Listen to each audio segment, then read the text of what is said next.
Ladies and gentlemen, welcome to the Gold Standard with Alan Mosley, and here's your host, Alan Mosley. Thank you so much. I love that energy. I love it. Welcome back to the Gold Standard with Alan Mosley. I am your host, Alan Mosley, because I got to plug my name as many times as possible. Alan Mosley. That's Alan right. Mosley. Check us out on the web at thegoldstandardpodcast.com. And if you want to catch us on social media, you can get me on Twitter at Alan M. Mosley. And our Facebook page is facebook.com/TGS Alan Mosley.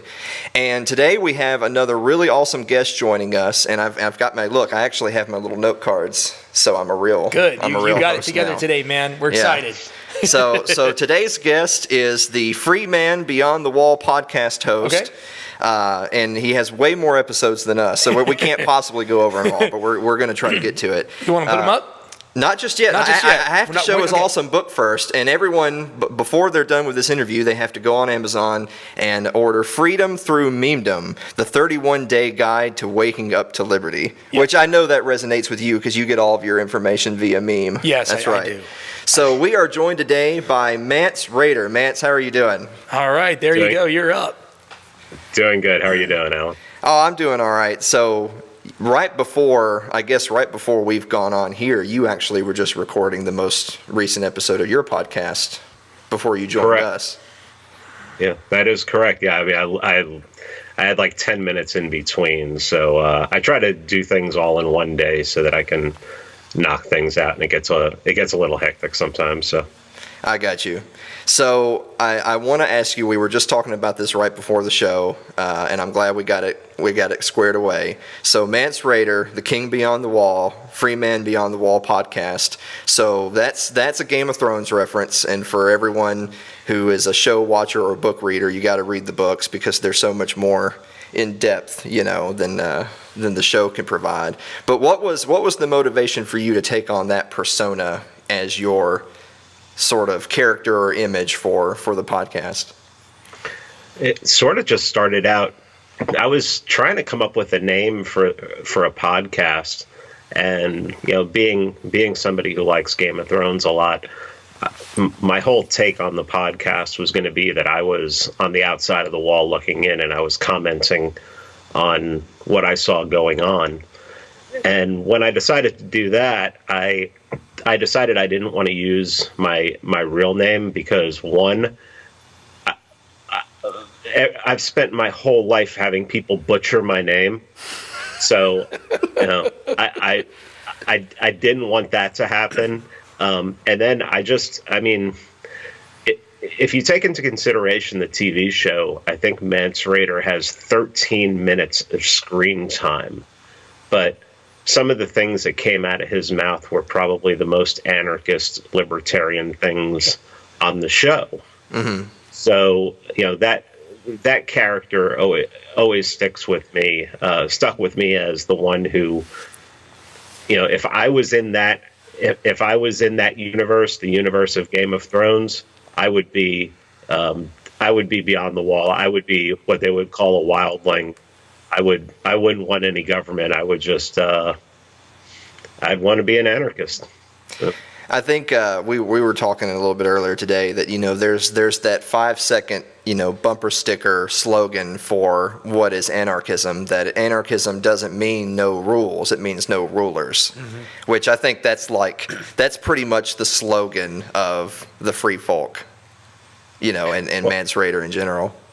Well, they call him the King Beyond the Wall, but I guess the only reason they call him that is because, there's a whole bunch of clans out there of, some pretty wild people, and he seems to be able to wrangle them together and get them to work together in a coherent fashion.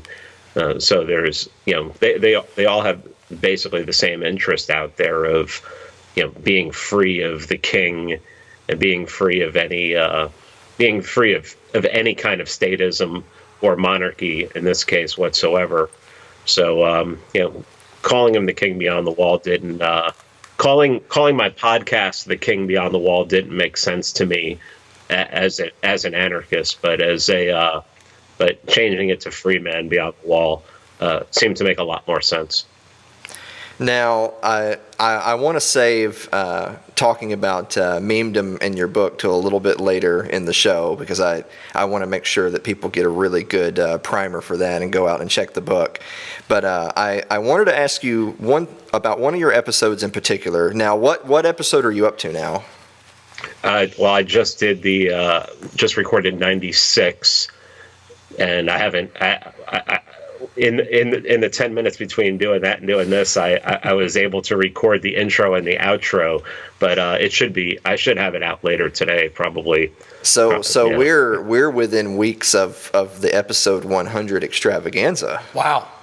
Correct. Yes, and I'm in the process of putting together a rather special guest for that, but it's proving to be a little more difficult than I thought. But if there are communications happening, so it would be definitely a special guest. So I'm trying, but yeah. Well, you're here with us today on episode 11, so it's basically the same thing.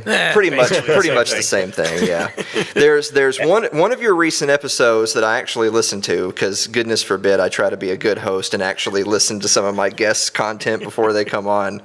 I caught one of the episodes I caught of yours that I feel like is enough for us to digest in a fairly short period of time, is episode 90, where you were just flying solo and you discussed an Anarchist explains the Second Amendment. Now, I think you and I pretty ideologically are on the same track of ANCAP voluntarist mindset, and we don't talk just a ton about the Constitution on our show, specifically because that's just not where we're fighting our battle. You know, we kind of take the cynical route, or not really cynical, just realistic route of we're not concerned about, you know, pixie dust on a magical piece of paper, you know, determining our right from wrong. But I wondered if you could kind of give us a few minute recap of, you know, why did you feel the need to do an episode of an Anarchist explains the Second Amendment? Was it just that it's really, really hot in the news right now, or was it more that you're sort of trying to construct that bridge between different areas of thought? Both. The guns are very important to me. I love to shoot. A week ago today was the first time I got in a shoot in a long time, between writing two books 5 months apart and doing the podcast and working and a bunch of things. But, you know, when I finally got out there and I started shooting, I mean, it just came back to me, man, and it felt great. But I believe that guns are really important. I believe that you can't have liberty without the ability to protect yourself. Right.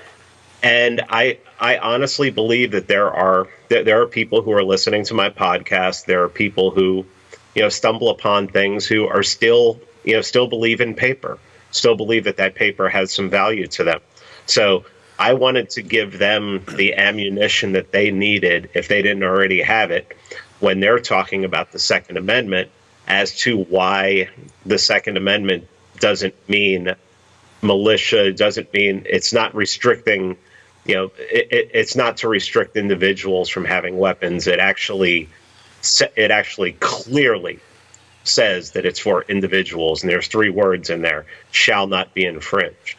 And if that amendment is meant to be to restrict, if the Bill of Rights is about enumerating the rights that the government the government cannot take these rights away from you, then there's no way the Second Amendment can say that the government can't infringe upon itself. It has to be about those 3 words: shall not be infringed. Basically, it shatters any myth about that having to do with a militia, anything organized. It shall not be infringed upon. It shall not be infringed upon the individual. Right. That Bill of Rights is not about the government limiting. Is not about the government saying, "Oh, you can't." You know, it shall not be infringed that we can't have guns. Well, no, that doesn't make any sense. If that amendment's about the government, about the government having guns, then just throw out the rest of the Bill of Rights because they don't make sense. Yeah, I think you did a really good job of kind of painting the broader picture of the Bill of Rights as a whole, that, well, the First Amendment is an individualist amendment, and the Third and the Fourth and the Fifth on down the line, that these speak to the rights of the individual. So it just doesn't really logically connect for anti-gun opponents to say that, well, the Second Amendment is not really an individualist amendment, when everything else in the Bill of Rights clearly is directed towards individual liberty. So something we say on the show all the time is this: I just don't see the debate. Maybe I'm just a closed-headed white nationalist Nazi, but You're definitely white. That's me. Not sure you're a Nazi, but you're white. That's for sure. I am white. But it's hard for me to see where the debate even comes from. We have the March of Life going on this past week, March for Our Lives, excuse me, and everything else. And from a messaging standpoint, we don't want to come off as heartless to other people's tragedies, but it's not a matter of being heartless to tragedy. Right. It's just a matter of saying, well, if I take a step back and I take emotion out of the equation, I really don't understand our opponent's argument. Like, where is the debate? I don't get it. We already have laws for that. Yeah. And I mean, yes, a tragedy happened and it was really bad, but you just can't take away people's civil liberties for such a situation. I mean, for me, I struggle with, I had somebody ask me, and I asked you this question before, and I had somebody ask me online the same question, but this time it came from a liberal. Mm-hmm. And remember the question I asked you? I mean, are your civil liberties worth the tragic death of innocent people? And that was a really hard question for me to ask you, and your answer to me was pretty clear. But I think my answer to you was probably a cynical, it's worth all the deaths of all the people. It really wasn't. Your answer was very wise, and I think that hearing that is something that the whole world's a hero. That is a question everybody's asking, and that's really at the foundation of a lot of this craziness that's going on. But and at the same time, I don't see how taking away the tool is going to change the humanity. Well, like turning this back to you, Mance, is there any part of this particular conversation where you take a step back and say, I want to understand my opponents, I want to understand where the debate lies, but it seems so crystal clear to us. So what is the debate? Yeah. Before I answer that, I will say that you said that we already have laws for that. Mm-hmm. Understand that those laws are an infringement. Yeah. Those laws, especially if they're federal laws. Yeah. I can deal with state and local laws because that lends itself to the 10th Amendment. When you're coming at this from a constitutional perspective, state and local laws lend themselves to the 10th Amendment, but any federal laws are already an infringement. Right. Now, as far as the conversation, it's gotten to the point I don't want to have a conversation anymore. I want you to tell me, don't beat around the bush, don't fucking tell me that you want common sense gun reform bullshit. Just say you want to take them away. Say that you want a ban that we can get down to one or two things. We can get down to fighting about this, or we can get down to separating it over it. Mm-hmm. Mm-hmm. I would much rather choose. I want separation.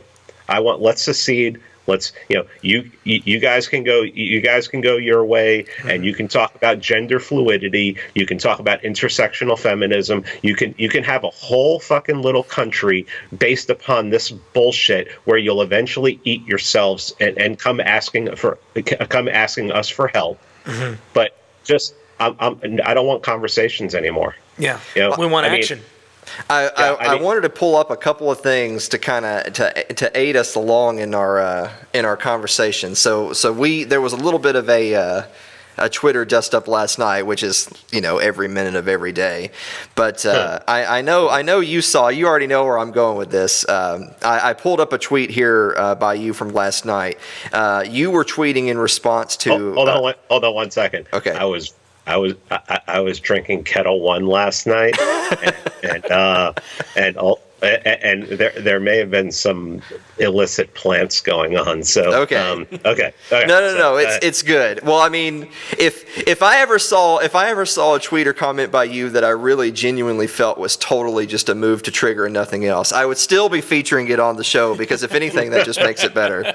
So you're not getting away from this. But there was a little bit of back and forth between Eric July, and we love Eric July, frontman of Backwards, has content on being libertarian, and who also, for those who don't have a picture of him at home, he happens to be a black man. And he was getting into an argument with Colin Taylor, who is an editor for Occupy Democrats, which, of course, right off the bat, we're not exactly talking about a bastion of freedom and liberty here, but or truth. Yeah, or truth. Yeah, it's a little skewed. So Colin had said to Eric July was arguing about him basically from your same point of view of, well, I have my right, so you tell me exactly what it is you want. And Colin said, quote, well, the world doesn't give a shit what you think you deserve. They want their kids to stop being murdered in high school. And you replied, the managing editor at Occupy Democrats doesn't believe minorities, or anyone else for that matter, has a right to defend themselves from tyranny or the criminal next door. This exchange illustrates what I've said for a couple of decades. The left are the racists. This is empirical evidence. And then I'm gonna switch over to one more thing, and then we can discuss, because you know me, I had to say something. I had just highlighted the Twitter exchange between Colin and Eric July, and all I had said was, that there are actual fascists out there that don't feel you, quote, deserve your natural rights. Mm-hmm. And Colin had said back to me, since when is owning a gun a natural right? And I said to him, you have a natural right to defend your life and property. If you think that the pursuance of that only extends to strongly written emails or shaking your fists, you have a woefully inadequate understanding of natural rights or self-defense. Right. And I wanted to bring this up just because I knew we would laugh and have a good time about it. But the non-joking side of this is, We've been told for how many years now that if you are worried about them, quote unquote, them coming to take your guns, you're just a tinfoil hat conspiracy theorist. No one's trying to take your guns. That's what they say. Whenever some gun legislation comes down the pipe, the answer always is, well, no one's really trying to take your guns. You're just going overboard. Well, and they always say that. Yeah. But we all know what they're really up to. So correct me if I'm wrong here, Mance. That sure does sound like people who want to take our guns, full stop. They don't hide it. They talk, and that's why I've taken now to, whenever somebody starts quoting, well, they don't allow guns in Japan, and look at this. They don't allow guns in Japan, and look at this. We just need some common sense reform. Oh, really? Then why are you quoting statistics from countries where they've confiscated guns, where they've made them where they've outlawed them? Mm-hmm. So be honest. And I did this yesterday afternoon with somebody, and I said, they started making those quotes, and I said, well, why don't you just, if you're going to quote countries that have confiscated guns, and be honest, you don't want common sense gun reform, you want them taken away. Right. And he said, yes, I want some of them taken away. And I'm like, just fucking be honest. Come on, let's start this already. Let's start this. Let's get this going. I mean, if you want civil war, go ahead, start it. It's like these people. Oh, let's repeal the Second Amendment. Well, do you understand what it takes to repeal an amendment? I mean, you have to come up with another amendment, and you think you're going to get a super majority on. I think you have to have 75%. Yeah. I mean, these people will be out of a job. So tell us what you want. Really, if they really wanted, if they were really honest and they really wanted to get something done, they would be doing this at the state level. Yeah. Well, they would be going after this at the state level. I'm sure people will correct us in the comments if we're wrong. But isn't it 2/3 in both houses plus 3/4 of the states to ratify? Yeah, an it's amendment? 2/3 Yeah. of both houses plus 3/4 of the states. And That's still a long shot. You're not going to get 3/4 of the state. Yeah. I mean, you could get. You might have politicians who are willing to sacrifice themselves, throw themselves on a sword of not getting reelected, but you're not going to get 3/4 of the states. It's just not. It's not going to happen. I don't care how much, how many people. Let me throw this in California. real quick. One of the other things to keep in mind is when you're talking Civil War, I got to thinking about this the other day, and I actually started doing some research online, and I started to notice that one of the articles I found on Wikipedia, and it's easily searchable, basically how many guns per citizen in different countries around the world. I looked and I noticed that in the United States of America, of course, we have more guns than any country in the world, for citizens.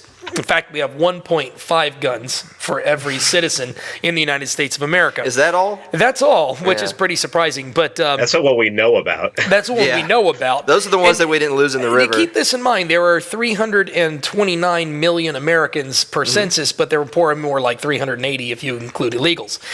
Considering that for 1 second, try to ban something of that quantity, first of all. And second of all, that's a hell of an army against you. I don't care who you are, but nobody wants a civil war. Nobody. But if a civil war were to happen over the Second Amendment, I don't want to be here because the bloodshed that's going to happen in this country will be extreme. Well, let me just stop you right there really quick by saying it's easy for us in our temperance to say nobody wants that, but there are. Yeah, there absolutely there are people that people do want that, yes. We saw the signs. I know Mance posted it because people of this show that view the show, I don't know if they know this or not, but I get like 90% of my content from Mance Rayder. Okay. So I just retweet Mance Rayder. He's the meme king. You got it. But I know you had the images of the people at the different marches, like the one guy that said, "Okay, we will pry it from your cold dead hands." I mean, that's a guy. That we doesn't include him. Yeah, of course. Oh not. yeah, of course not. He's not including himself. He's a fucking pussy. Yeah. He's not going to come. He's not going to come do anything. Yeah. Well, he's going to send. He's going to send the power of the state, just like all statists, all liberals, or whatever. I mean, the left is so confusing now. There's so many. Let me ask you this, factions Mance. out there. How many people who are soldiers in our country do you think would actually enforce that if the government said put it down the wire? How many good? Go ahead. Strangely, a lot, because think so? My cousin's in there right now. He's not a gun guy. He basically grew up a socialist.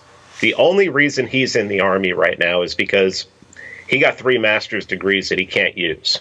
Mm-hmm. So he needed a career. So he decided when he was 34 years old to join the army for 20 years, and he'd have a pension and yada yada, all this stuff. The military. I would say infantry guys, probably. I don't think infantry guys would be willing. I think a lot of those guys who join to actually fight. Yeah. I think they'd have a real rough time. But you got to remember too.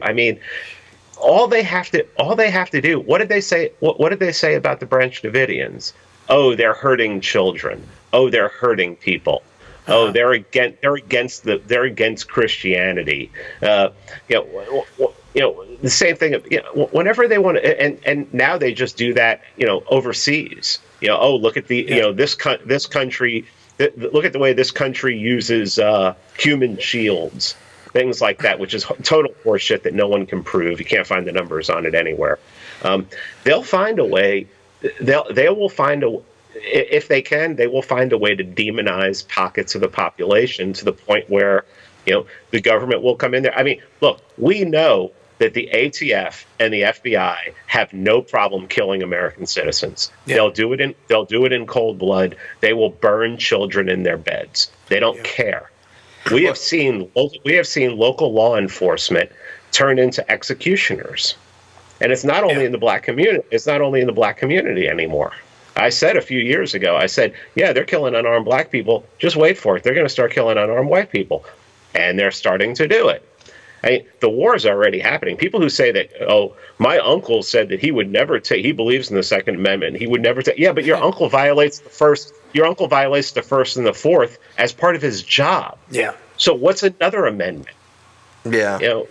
Well, I think you're touching on, a bit of like the philosophical, cultural battle that we have in our country right now, where the left especially, of course, when I say the left, pretty much at this point they're all the left because they're statists. Yeah. Is everyone who's saying it's okay to punch a Nazi, every single person who disagrees with you is a racist, every single person who disagrees with you is a fascist. That's not just, it's not just about name calling. It's not just about trying to paint your opponents in a negative light per se. It's about demonstrating that your enemies are subhuman. They are less than you and they yours. are worth being killed. As soon as you paint the opposition party to you as something less than yourself, then all of a sudden people who you really thought wouldn't go down that road, all of a sudden, they will take your guns and they will execute you because they've rationalized it as, but you're the other. Yeah. You're that lesser person. Yeah.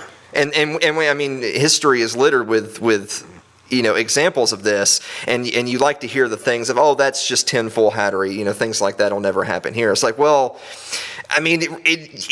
first of all, it can, and it already does in a lot of ways, and to a lot of extents. Yeah.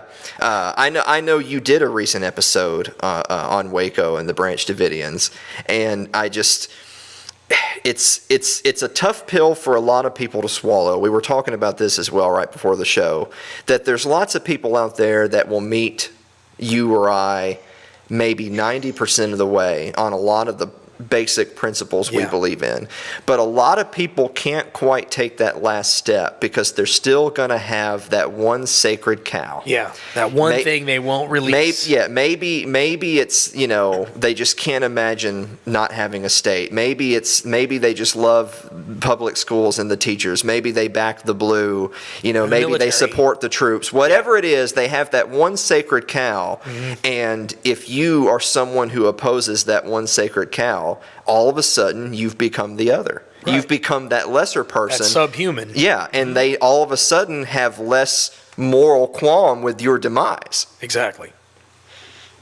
Well, they've really done a good job in this country of making the local cop into being a hero, because there's no evidence of this. A hero, you can't be a hero for doing your job. There's no hero. If you go to work and you do your job correctly, you're not a hero. You're just doing your job. Yeah, and they're also getting paid with stolen money.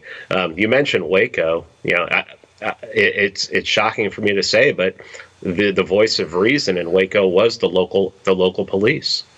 The local police tried everything they could to. When the ATF started the assault, the Branch Davidians called 911. Mm-hmm. The ATF is flying helicopters, shooting from helicopters. They're shooting directly into a building with women and children in there. And the only thing they have to do, they have some people who are shooting, I'm happy to say they took out 4 ATF agents on on February 28th, 1993, and those fuckers deserved it. But they had to call 911. They had to call 911. Yeah. And the local sheriff, they're like, what the hell's going on here? And the local sheriff didn't know anything, and the local sheriff tried to stop it. So, I just want to give the couple times that police do their job, I want to try and point it out. But there are people that just they have blind spots, and I can understand. How could we live without a state? I can understand that. That's a hard one.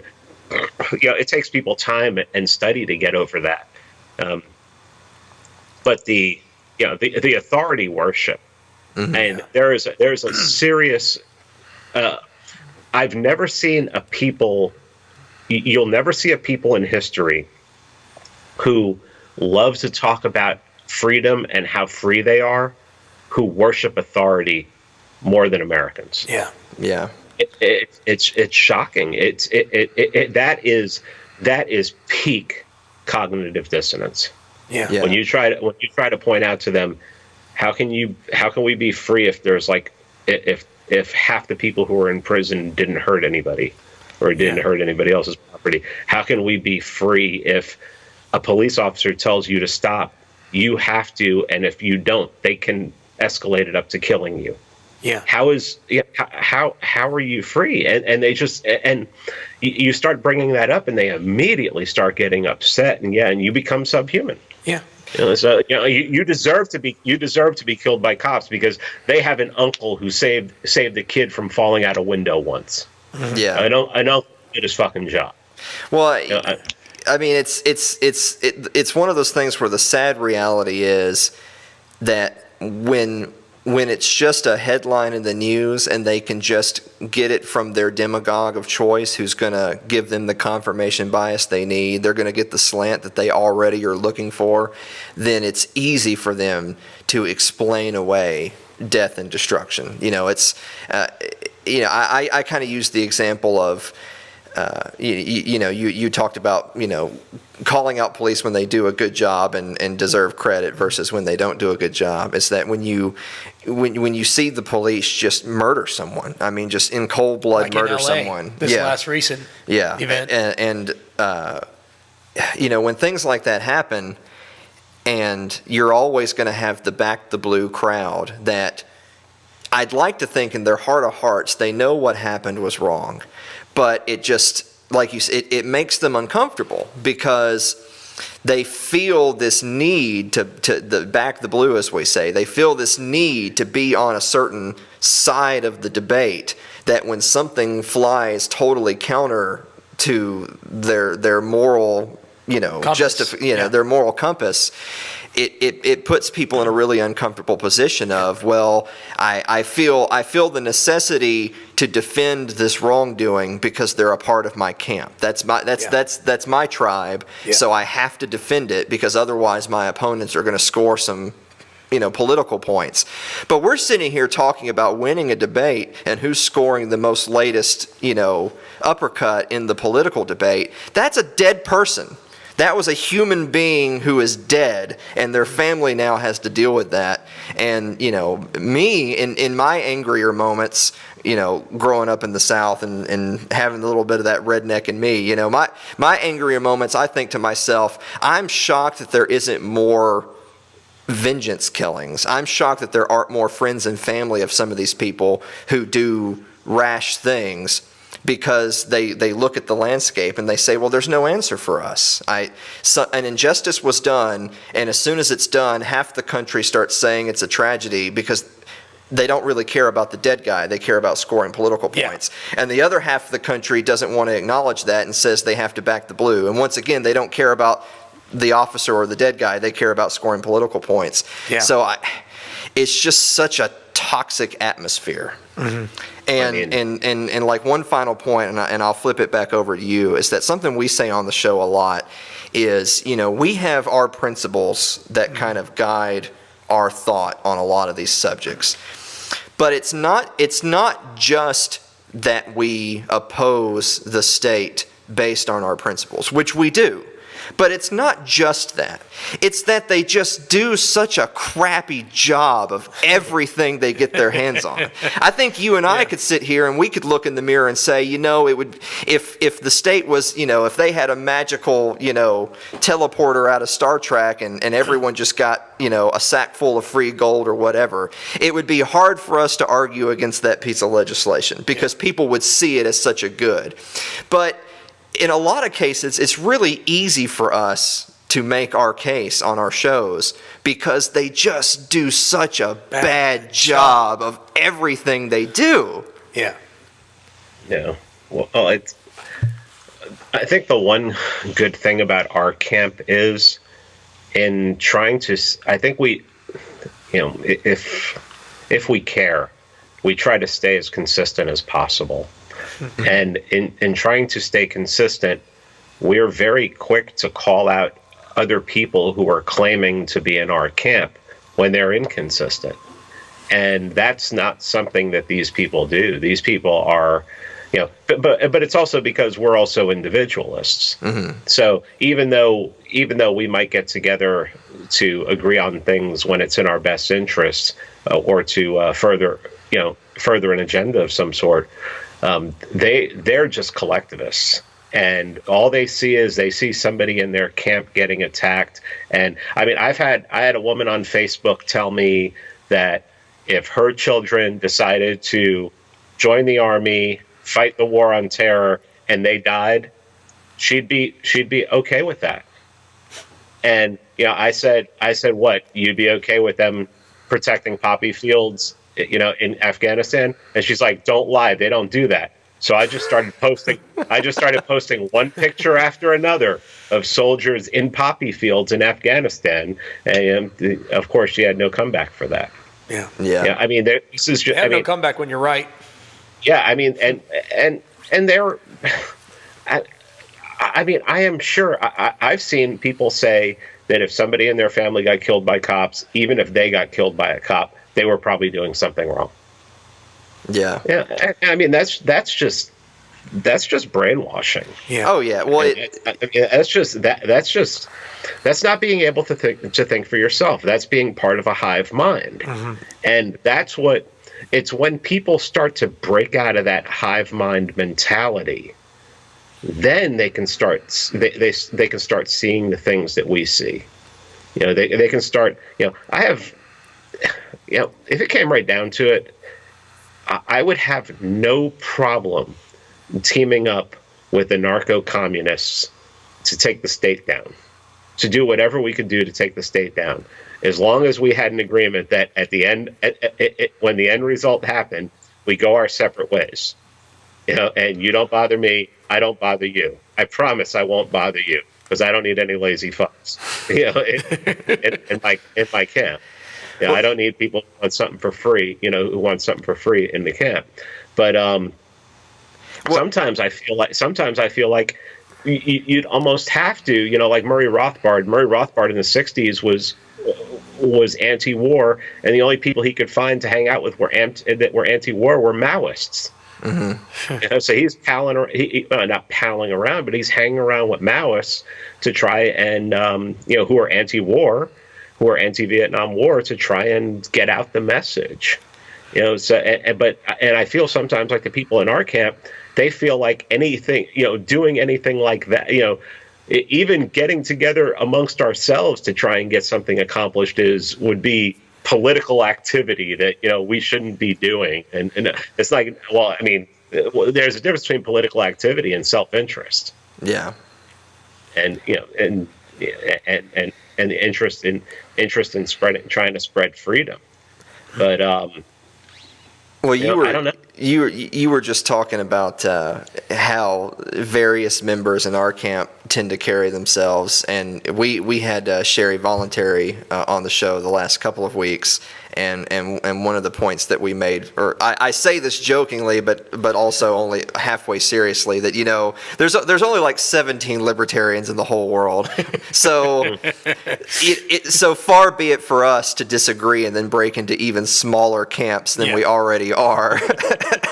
So I definitely see your point about getting along to get along and pursue the positions that really matter. But one other thought on a point that you had made, you were talking about kind of just police brutality as a whole, and that people will say the phrase to you that, well, they must have been doing something wrong, so they deserved it.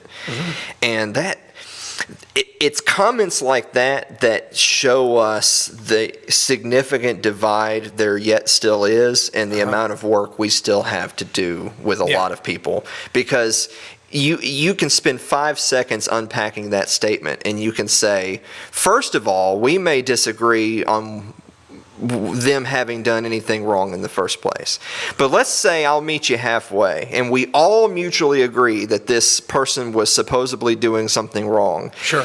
whatever that may have been short of mass murder, do you really feel like their execution in the street is a justifiable response to their having done something wrong? It blows me away. I mean, once again, it goes back to that whole conversation of they're the other, they're subhuman, that how it's morally repugnant. It really is. It's morally repugnant when someone comes back to you and says, "Oh yeah, but they were doing something that was wrong, so I'm not going to lose any sleep at night that they just blew the guy's brains out on the sidewalk. No judge, no jury." Like, how did we get that? Like, how did we make the leap to, well, he had a carton of smokes that he didn't pay for, so let's blow his brains out? Like, how did you make that jump that fast and not even sweat a single bullet? Like, that's fine. He must have been doing something wrong. Like, I would say how people make that jump is, just being brought up in an environment that the government is supposed to take care of you.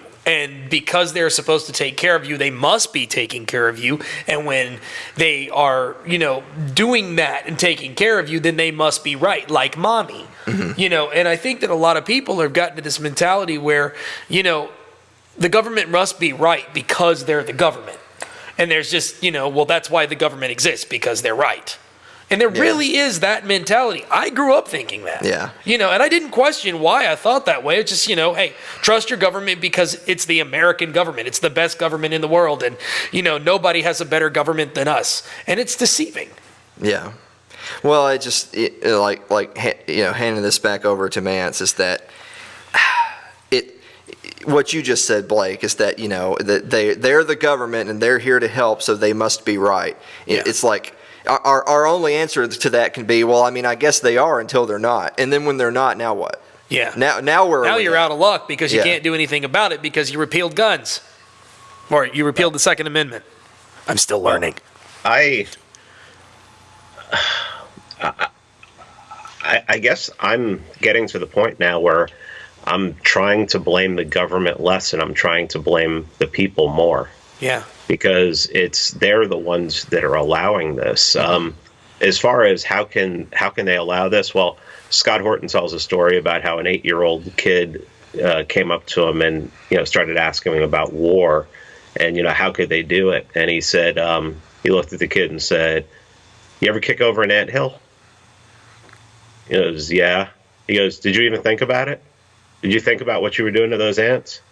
He goes, "That's the same way that we're taught in this culture to think about people who aren't us, people who aren't a part of our, who don't live in our state, criminals, criminals. I mean, just put criminals down, I mean, it doesn't matter what they're doing. If they're breaking the law, just put them down." We live in a culture that teaches us to look upon people who are not ourselves as subhuman. Yeah. Mm-hmm. And that's basically, and I have to blame people for that. It's like we can only blame the government for so much up until a certain point where we have to start blaming the culture. Yeah. Yeah. Where we have to start let's stop, while still concentrating on those people who are in quote unquote authority, mm-hmm. You have to start blaming the people who accept that authority. We're responsible for them. We are responsible for creating the government that supports how we feel. In our camp, we're not pro-democracy because that's just mob rule. Exactly. But as long as we're going to live in a system where we have elections and these crooks and gangsters are getting put into office by our votes, then what's the phrase that the worst thing about democracy is that you get exactly the government you vote for? Exactly. Yeah. Just like clear backpacks. Yeah. Well, people say we we're not a democracy. We're a republic. That's bullshit. We're a democratic fascist state. Okay, people go and they vote on a representative, and then that representative goes to a centralizing force that does what they want, that do what they want. I mean, how many politicians are doing the will of the people? And any centralization of power is fascism. That's why that's one of the things Scott Horton opened my eyes to was an article Rothbard wrote in the 60s, where he goes over the history of libertarian thought and fascism and early anarchism. And he says, people on the left who are for government, you have to point out to them that they're not liberals. They're fascists. Mm-hmm. Because anything that has anything to do with central planning is fascism. Mm-hmm. So the only real anarchists are, you can say, I believe we're real anarchists, and I believe that there are a lot of liberals who, if you're a liberal and you don't believe in government, then I would say that they're probably liberal. And let's be honest, the first real socialists were anarchists, and they had a lot more. There was more libertarian belief in their teachings than there is in the conservative movement right now, mm-hmm. or this conservative movement for the past 50 years. And because they didn't want a centralized authority. They didn't want the church. Still in the 1800s, you talked about the power of the church. They didn't want the church taking over. They didn't want a monopoly on business. They didn't want this. They didn't want that. They're far closer to what we believe than the early ANCOMs. You would call Proudhon and those guys. Those guys are way closer to us than anything conservative or right wing, because anything conservative or right wing is still looking to the government to solve its problems. Mm-hmm. I think this is a perfect time to segue. There's a couple of other things I wanted to touch on with you while we had you.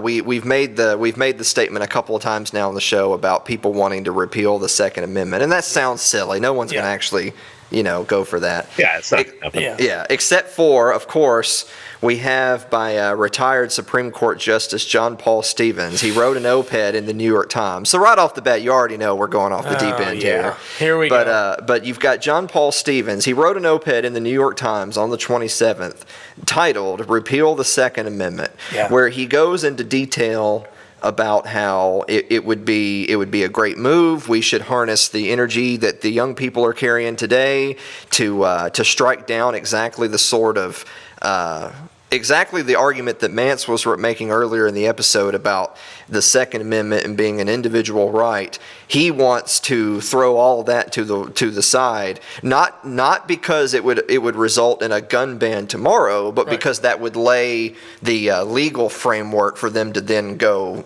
full bore, balls to the walls, gun regulation from that point forward.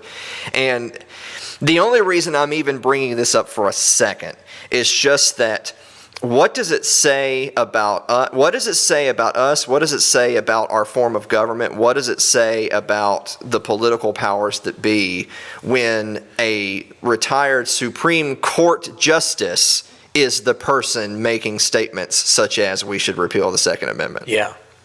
Well, I mean, the Supreme Court has always been the most tyrannical branch of government. Michael Malice talks about why he's not a Jeffersonian and he's actually a Hamiltonian, because Hamilton was the only one that understood that if you were gonna have a government, that it was gonna be corrupt. Mm-hmm. And he saw that the only way that you could keep that corruption under control was to have a governing, basically a governing board like a Supreme Court, where they could just you basically have the Supreme Court. There's nothing democratic about the Supreme Court. It's just it's our way or the highway. We hand down a ruling, and this ruling becomes the law. Becomes what you have to follow. Yeah. And you always had, you've always had people fighting. You've always had people fighting on the Supreme Court. You'll have your ultra liberals like a Ruth Bader Ginsburg, and then you would have your Scalia types who were all the way to the other side. But that doesn't surprise me as far as the Supreme Court justice goes. I mean, Supreme Court justices are basically taught that their word is higher than anything else. So for a justice to have that opinion, That doesn't shock me. That doesn't shock me in the least. It's not. It's almost comical that it would shock a lot of people, because to understand that the Supreme Court really is the ruling body over the land. It has way more power than the office of the president, and way more power than the legislative branch. Yeah, I think it definitely touches on the topic of this deification of agents of the state, that there's certain representatives of a certain level of government that, from this point forward, you're talking about demigods. Like, you're talking about beings who, that once they've put on that robe, once they've got that moniker on their name, they've now ascended to a different plane of existence and intellectual, power than the rest of us plebs have, But remember this: the Supreme Court has been leaned to the right now forever. Imagine, think about how much power they wield. Okay, imagine if Hillary would have got elected. She would have immediately appointed somebody who would have swung the court in the other way. In the next 4 years, I'm assuming in the next couple of years, Ginsburg will probably be out of there, and Trump will, and I had people I knew who said the only reason they wanted Trump to win was because of the Supreme Court, so that he could put Supreme Court justices on there that wouldn't be these radical leftist loons. So, well, you even though radical right loons. Well, yeah, but here's the thing: none of these radical right loons are looking to take guns away. Right. To me, if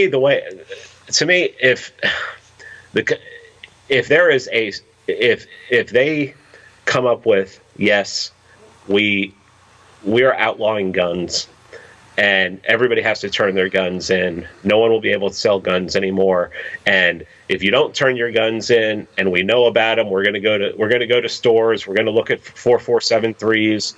We're going to find out what you've bought. We're going to come after you. Then the country's over. I mean, from that point on, we're done. And maybe that'd be a good thing. I have this meme right here that I posted up yesterday in a private. I did it as a response to somebody. I don't think that I put it out there as hey, everybody check this out. I think it was as a response. And it's just a picture of a cat sitting in the dark, and you can barely see his face. And it says, when you're pro-gun, but low-key want the government to ban guns because you're a sick fuck and love the action. I remember that one. I saw that. God. I wish we had a copy of that. Here we go. Speaking of that, we're getting short on time, and there's a couple more things I wanted to get to. So first of all, for regular fans of the show, this is our favorite time of the week. It's time for the meme of the week. And I'll describe it real quick. Mance is going to recognize it. It's a picture of a SWAT team in fatigues getting ready to barge through a door, and the text says, "When you live in Britain and you tell a joke at a dinner party, but your joke license expired 13 seconds ago." We were literally just talking, like right before we started up the call with you, that it's, of course, we want our home, we want America, we want our home, we want our communities to be as good as they can be. Yeah. We want our principles reflected in where we live and how we do our business. But man alive, is it coming down to America? You want to talk about those grand overarching, like Reagan-esque type statements of America being the last bastion of freedom or whatever, because Europe is screwed.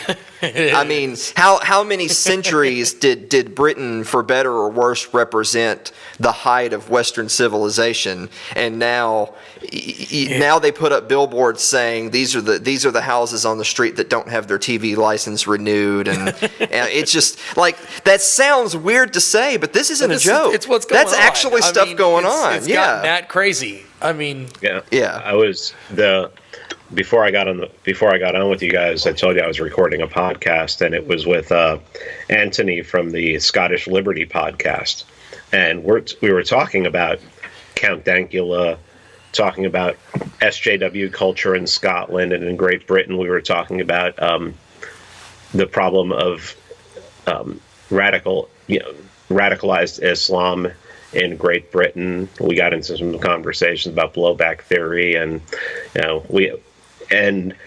I mean, I asked him. I said, if nothing changes in 20 years, where do you see Britain? And he's like, we're screwed. He said we're just screwed. He goes, you're not allowed to criticize anyone. If you see someone doing something, you're not allowed to. There are words that have been outlawed. Wow, I didn't know that. Yeah, you're not allowed to say Islamophobia, which I think is I mean, you're not allowed to say anything. Well, you're not allowed to say. I'm sorry, you are allowed to say Islamophobia, obviously, but you're not allowed to say anything about Islam. You're not. Which, I mean, I have problems with him, and he and I discussed it because, I believe that I believe that if you end these wars, and you get out of the Middle East, that a lot of this will subside. And we also talked about, integration, how well, it seems like when people come from Muslim countries and they come here, they integrate a lot better than they do in, say, Sweden. Mm-hmm. So, we had these conversations, and that's the book that I just finished writing. That I don't know. There was a chance I was actually going to be able to have it published this weekend, but I might wait a little while because I only released Freedom Through Memedom in November. So yeah, But and it's basically all about that. It's all about the fact that if we don't stop this PC culture, this campus culture, which is already, and I detail how it's already spilt out into the real world and into corporate America, and how dangerous this actually is. Yeah. That we're screwed. We're going to be as screwed as they are. The EU. The worst thing that could ever happen was the EU, because the EU allows, if you're a citizen of an EU country, you can just travel over borders and cross borders at will. And I'm not a big border guy, but I'm trying to study it more and figure it out. But I do understand that if you have if we decided, if Georgia and Tennessee decided we were going to get together and we were going to have this libertarian utopia, this quote unquote libertarian utopia, as all the people who love to say, oh, you're utopians. It's like, no, the reason we hate the government is we know people are fucking scum. That's why I don't want anybody telling me what to do, because people are just scum. But would we really want avowed communists to come into our community? Sure. Yeah. So I understand what they're saying, and I struggle with it because I don't want to restrict somebody's right to travel, across. As soon as I start saying, oh, if you come across that border, then you could start bringing up words like illegal, and illegal is just fictional status bullshit. Yeah. But honestly, the culture of Europe from my youth has changed. Mm-hmm. Yeah. And it's become, I will say this, it's become way more statist in that there are a hell of a lot more people who live in those countries now who rely 100% on the government for their survival. Yeah. Mance, we've got, I'll go ahead and let you finish that point. No, go ahead, please. I was just going to say we've got like 2 minutes left, so I want to make sure that we're covering the really important stuff before we go, because all the other part of this was just garbage. Give us the minute pitch of Freedom Through Memedom, the 31-day guide to waking up to liberty. If you know somebody who's a statist, who's asking questions, if you know somebody who's a libertarian who still believes in the Libertarian Party, buy this book and give it to them. If you have the book already, lend it to people. I don't care. This book is set up to, from day 1 to day 31, to absolutely destroy anyone's faith in the state.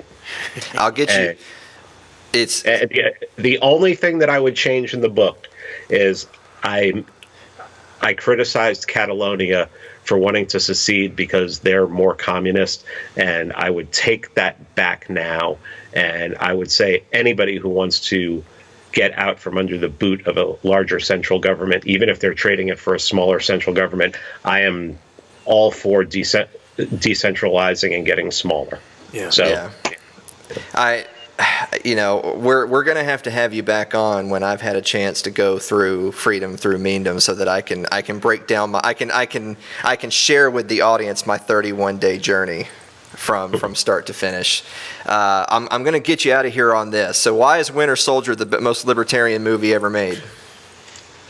it's when you see Captain America just realizing that the state, that he can't be under the boot of the state, that the state is just, he has to save people and to, I mean, some of the things he says in that movie. I mean, Civil War has some great libertarian conversations, but it's really when you see Captain abandoning his statism and caring more about individual liberty. And it's just, I mean, it's a remarkable movie to watch. And if you're watching it for that, if you're watching it to say, okay, there's some libertarian themes in this movie. If that's the way you're watching it, you're like, holy shit, But Civil War, I mean, Civil War is a close second, maybe even with it, because I mean there are clear, there are arguments among the cast, among the characters about freedom versus statism that are clear if you're looking for them. So. FreemanBeyondTheWall.com is the website to check out Mance Rayder's podcast, Freeman Beyond the Wall podcast. Check out my latest episode with Scott Horton on the Oklahoma City bombing. You will find out things about the Oklahoma City bombing that you have never heard before and you will not find on Wikipedia. Not only that, and then Freedom Through Meandom, the 31-day guide to waking up to liberty. Mance, I can't tell you how much I appreciate this, brother. If there's one thing we say here all the time, it's that it's easy to do a show like this because we never run out of stuff to talk about. Yeah. I mean, if we had covered every historical topic there ever was, just the 24-hour news cycle is going to give us more stuff to talk about by the time we edit this video. Yeah. So we're gonna have to have you back, man. I've really appreciated it. Absolutely. No problem. Just keep in touch, and we'll do it again. Awesome. All right. I think that's it for today. What do you think? Website, Facebook. Wait. Have to go through. Oh, we have a website now? Yes, we have a website. We have a website Yes, now. we have a website. So you can catch us online at thegoldstandardpodcast.com, where you'll find some information about us, about the show, all of our episodes, show notes, where we're going to have links to Mance Rayder and his show, and where you can get his book on Amazon, which is also, it's available on Kindle now and paperback. You join us in social media. You can find me on Twitter at Alan M. Mosley. Facebook is facebook.com/TGS Alan Mosley. That's good? You're good to go. High five, brother. We did it again. Join us back here on the Gold Standard next week. And we'll see you next time.